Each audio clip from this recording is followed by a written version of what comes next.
साथियों नमस्कार। साथियों, एक ये अखबार है हिंदी का जनसत्ता, और आज के पेपर में खबर आई है 8वें वेतन आयोग को लेके।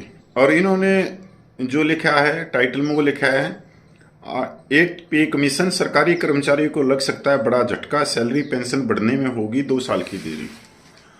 अब अखबार वालों ने भी करोड़ों केंद्रीय कर्मचारियों को झटका तो दे ही दिया।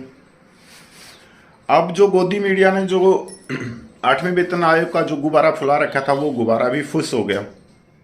अब यह अखबार आगे लिखता है कि 2028 के बाद तक पे कमीशन मिलने की संभावना है। इसका मतलब ये पे कमीशन जाएगा 2029। साथियों, हर 10 साल में पे पेंशन रिवीजन होती है। 10 साल का बहुत लंबा समय हो जाता है। ये कर्मचारियों को इंतज़ार करते करते कि अब कुछ उनकी सैलरी बढ़ेगी, पेंशन बढ़ेगी, तो उसके साथ में ही वो बहुत सारे चीज़ें भी करेंगे।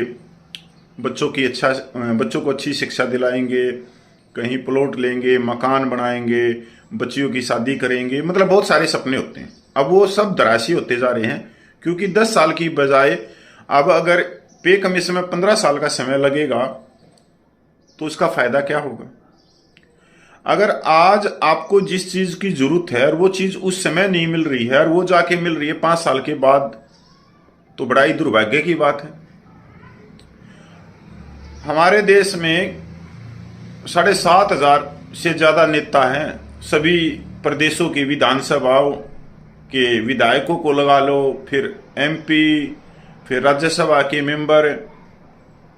अब इनकी देखो आप 5 साल में, ऐसी कोई स्टेट नहीं होगी जिसमें 5 साल में 2 बार ये नेताओं का वेतन नहीं बढ़ा देते। पर जब कर्मचारियों की बात आती है तो ये समय बहुत लंबा खींचता चला जाता है। ऐसा नहीं है कि आज की सरकार ही ऐसा कर रही है, जितनी भी पिछली सरकारें उन्होंने भी ऐसा ही किया है कर्मचारी वर्ग के साथ में। जबकि ये कर्मचारी वर्ग देश के विकास के अंदर भागीदारी है इनकी। नेताओं की कोई भागीदारी थोड़ी है।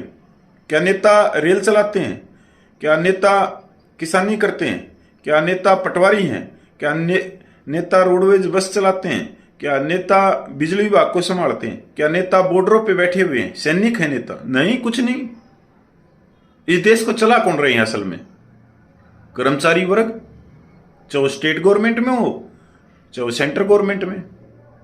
और जो देश को चला रहे हैं उनके साथ में इस तरह के मजाक करने पे तुली हुई है सरकार। बड़ा ही दुर्भाग्य की बात है।